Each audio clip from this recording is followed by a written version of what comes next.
What do you like about your board, Calyx? I don't know. When I'm sliding well.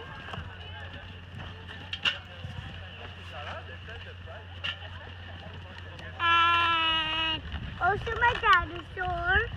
And my hot pot in the back. And the word with the hot pot. And the word of the dinosaur. And the word of the high five here. And Calyx, do you like the back? Do you like it where it's cut on the bottom? Yeah. You like that? Yeah. The most I like is me riding it.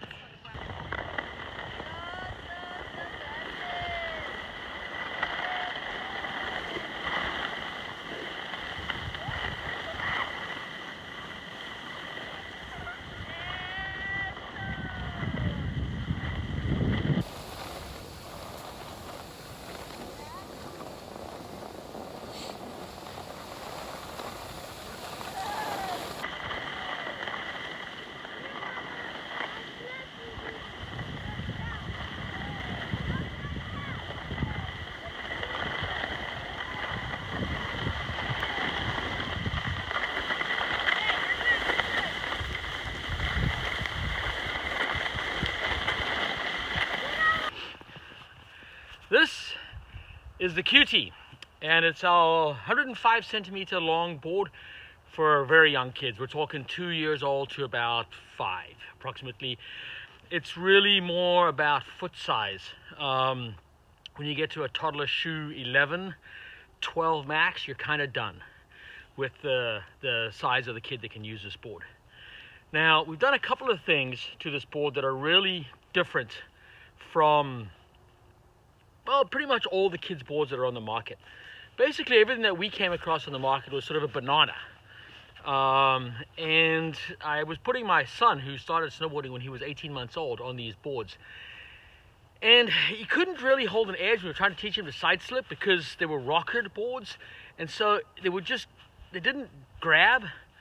And then when he would start to turn, he would just helicopter. He would just spin out. And he had a really hard time controlling the board. The other thing is that they tend to be really wide, and it makes it hard for them to get it on edge, more so than an adult proportional to their size. Little children don't have any real muscle strength, and if they do, they also have limited muscle control. Everything's a little bit sort of clumsy. You look at them when they're playing with pens or trying to cut things with scissors, and the muscle control is a little bit off. The Cutie 105 is 19 centimeters wide, so it's narrow, and this allows them to get it on edge very, very easily. And it has a normal camber. It's about 1 millimeter of camber, and it is very flexible. The flex on this board is very flexible, as you can see, and that means that the board is very easy for them to compress and get on edge, and it'll make the turn. The shovel in the front is very long. Even though it's 105 centimeters long, you think, wow, that's a really long board. I'm thinking about putting my little 3-year-old on a 90 centimeter board. This is where the rocker starts. There's a lot more nose rocker on this board. And this is not so they can go in powder. Little kids are not going to go powder skiing. This is because at a ski area, things get skied out, and all the snow sort of gets shoveled into these snow piles, like the beginnings of what would become moguls given time. And so they're going down the hill, and they hit these little snow piles, and when the boards have more of an abrupt twin-tip rocker, it slams into these snow piles, and it bumps them backwards, and they fall back. And by making this long, very flexible nose, it just rides over everything as they're going down the hill and they're learning. The next thing we did is we gave this a very radical finish to the rail.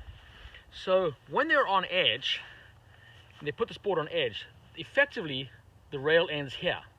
So it's very easy for them to get the back of the board to wash.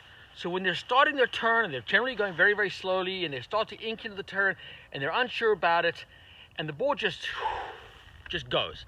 And then they can put it a little bit on edge, and they can stop. And then the same thing with the other side. But if you make the board too short and they get bumped backwards, there's no support back there, and they fall over. So we made the board then from here to the back. We gave it some length so that if they get pushed back, they're on this tail and they can recover.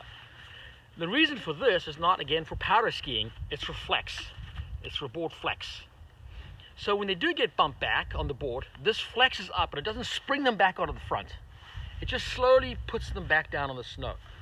So the whole point of this board from A to Z is always ease. It's making things easy. Everything is flexible, everything moves over everything. It's got just enough tail rocker to where they can go backwards and they can be going down the mountain backwards to recover, but it's not supposed to be a twin tip, of course. It's a directional board. I've got this set up with just a little bit of angle on the front foot to help him, or help my son anyway, have some direction so he can see where he's going, and birdie is naturally turned into the turn, but then I've got him on a 0 back foot so that he has a lot of control over braking this way and on his toes. I also put little 8mm razor plates under the bindings, between the board and the bindings, to help him get it on edge. What that does is it makes it easier for him with less effort to roll this onto the board's edge because he's raised up slightly. You could argue against that because you reduce feeling, but I found that by raising him up, it made a world of difference in his ability to ride.